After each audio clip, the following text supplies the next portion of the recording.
Queridos irmãos e irmãs, esse evangelho maravilhoso, que é o último milagre que Jesus, no evangelho de Marcos, faz, antes de ir para Jerusalém. Ele sai de Jericó e está indo para Jerusalém, para sofrer, morrer e ressuscitar, e abrir os céus para a humanidade, para derramar o Espírito Santo sobre a humanidade. Essa leitura é preparada pela primeira leitura. O Evangelho está sempre ligado com a primeira leitura, que é um trecho do profeta Jeremias, capítulo 31. Dentro do profeta Jeremias tem esses dois capítulos, 30 e 31, que é chamado o livro da consolação. Porque o povo que foi exilado, que foi expulso da sua terra, e mandado lá para o exílio da Babilônia, agora vai voltar. Vai poder voltar para a terra prometida. E o profeta, Deus, através do profeta, convida a alegria. Exultai de alegria por Jacó, aclamai a primeira das nações. E dizei, salva, Senhor, o teu povo, o resto de Israel. Que resto que é esse? Olha só quem é que vai voltar. Entre eles, há cegos e aleijados, mulheres grávidas e parturientes. São uma grande multidão os que retornam. Todas as pessoas com dificuldade de caminhar. O cego, porque ele não enxerga, ele precisa de alguém que o conduza. Os aleijados, porque têm dificuldade de movimento. As grávidas e parturientes, porque a sua situação as impede de ter agilidade para caminhar. Pois bem, aqueles que têm dificuldade, Deus vai conduzi-los. Vão voltar para a terra prometida. Interessante esse detalhe, irmãos, porque aqui fala, Jesus saiu de Jericó, estava saindo. Jesus está sempre passando, né? E tem um homem, um cego, que tem nome, é o único miraculado, né, do Evangelho de Marcos, que tem um nome próprio. O filho de Timeu, Bartimeu, cego e mendigo, estava sentado à beira do caminho. Sentado, parado. Como muitos de nós. E gostamos de nos instalar. Sentado, parado. Cristo está passando, Cristo está em movimento, Cristo está vivo. E nós estamos sentados. Porque somos cegos e mendigos. Uma coisa está ligada com a outra. O fato de não poder ver, não poder trabalhar, não poder caminhar, faz dele um mendigo. Irmãos, esse cego somos nós, sou eu e é você.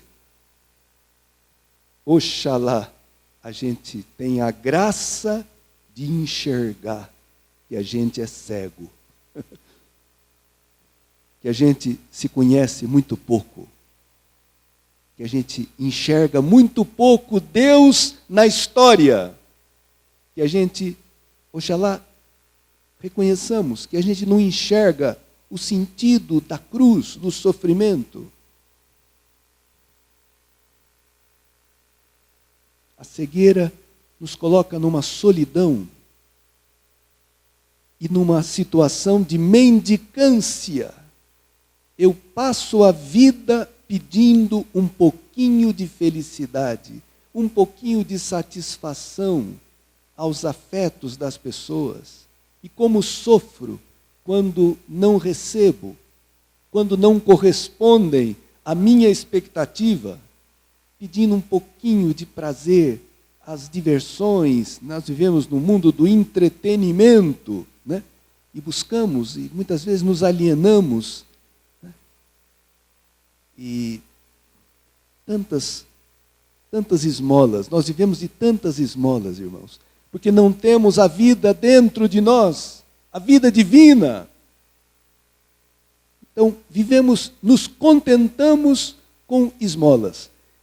Aqui fala, quando ouviu dizer que Jesus o Nazareno estava passando, começou a gritar. Jesus está passando. Jesus faz Páscoa. É Deus que passa. E sempre que Deus passa na vida de alguém, algo muda.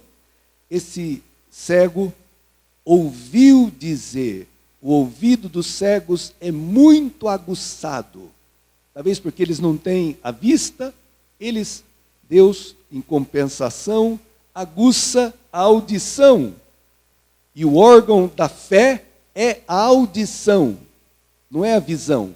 A fé entra pelo ouvido, pela escuta, pela acolhida da palavra de Deus. Escuta, Israel, o Senhor é o nosso Deus, o Senhor é um. Escuta, ouve. Pois bem, esse cego começa a gritar. Por que ele grita? Porque ele não era um cego de nascença, como aquele do Evangelho de João, capítulo 9. Ele vai pedir, Senhor, que eu veja novamente, que eu veja de novo. Ele sabe o que ele perdeu. Ele enxergava, ele tinha autonomia, ele podia viajar, ele podia trabalhar, ele podia fazer um monte de coisa, ver a beleza das cores, da natureza. Ele sabe o que ele perdeu. E ele sabia, porque ele conhecia as Escrituras, que o Messias, quando viesse, curaria os cegos. Era uma das obras típicas do Messias. Então ele começa a gritar. A oração é um grito que brota do mais profundo do coração e da nossa necessidade. Esse cego não era um cego conformado, não era um cego resignado. A coisa mais triste é uma pessoa resignada com a sua cegueira, com a sua situação. E nós muitas vezes somos, irmãos. Eu sou assim, eu sempre fui assim, tenho esse vício da bebida, mas eu sou assim, eu não vou mudar. Eu sou escravo da televisão, sou escravo da internet, sou escravo de tudo. Mas eu sou assim, todo mundo é. Resignado, conformado. Esse nunca vai rezar, nunca vai gritar.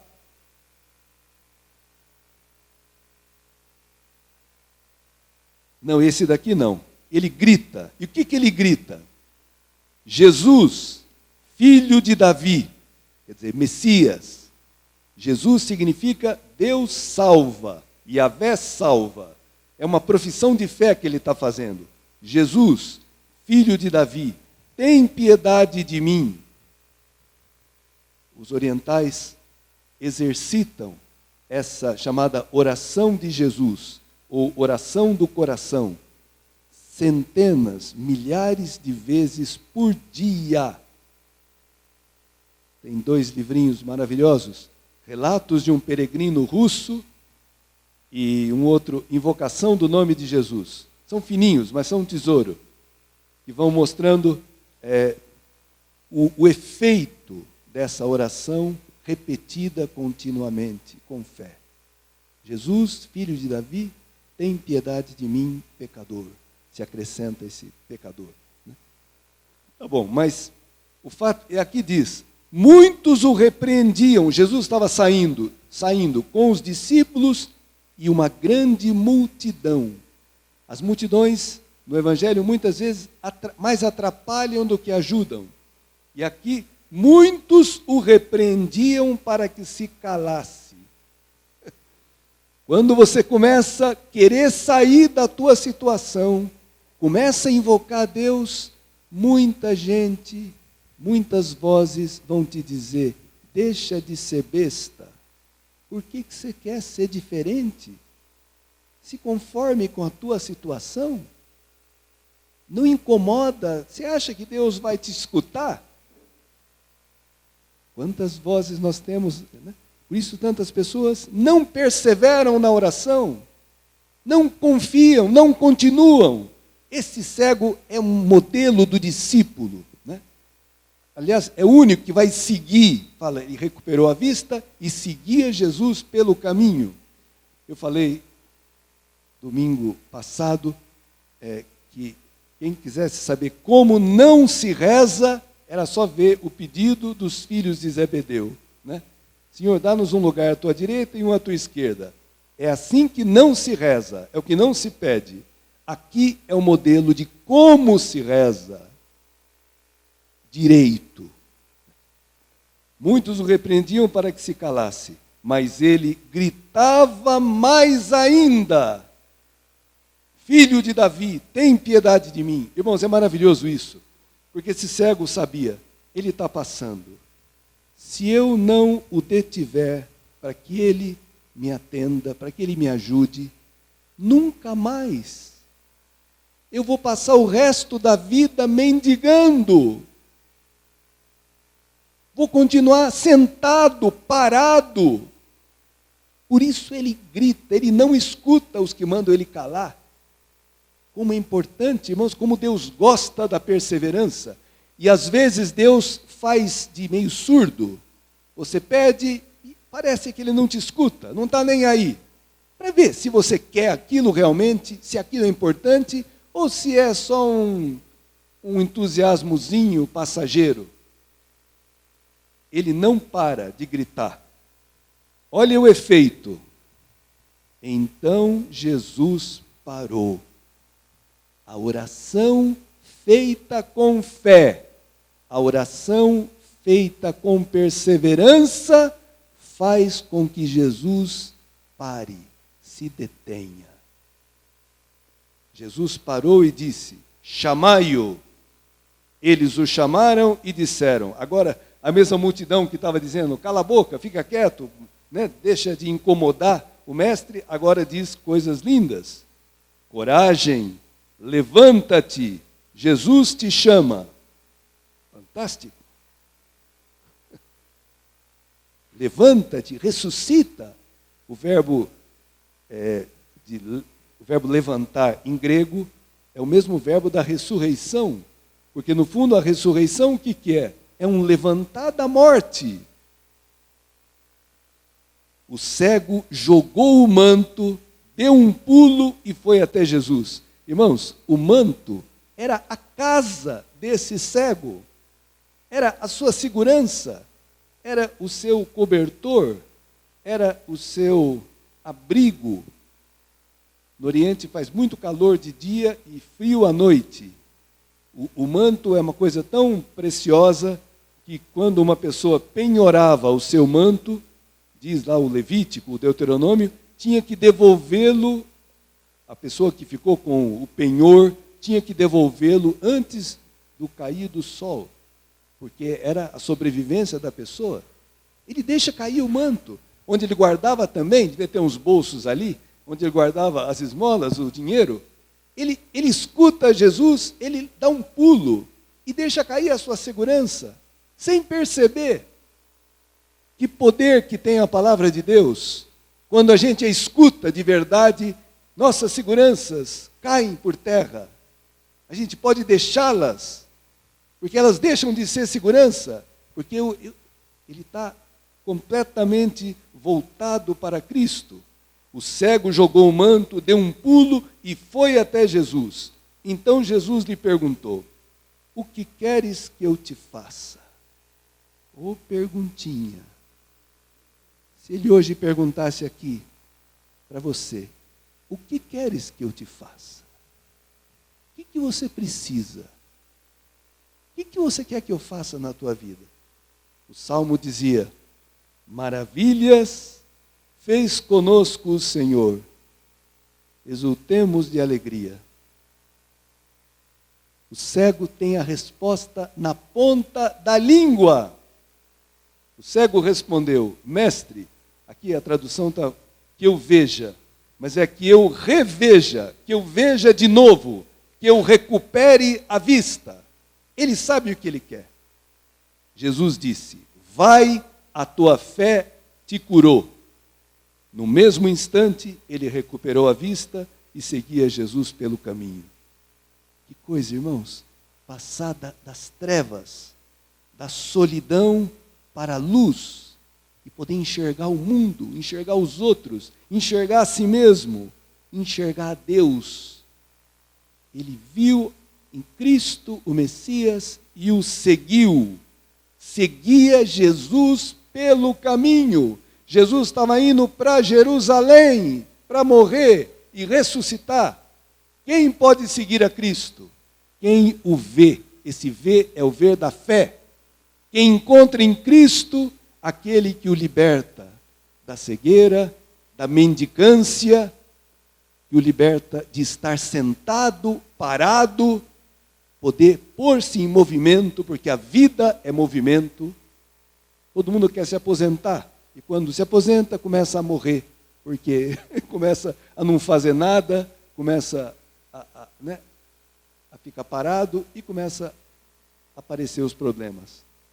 Porque a vida é movimento. E Cristo ressuscitado, Cristo está sempre em movimento.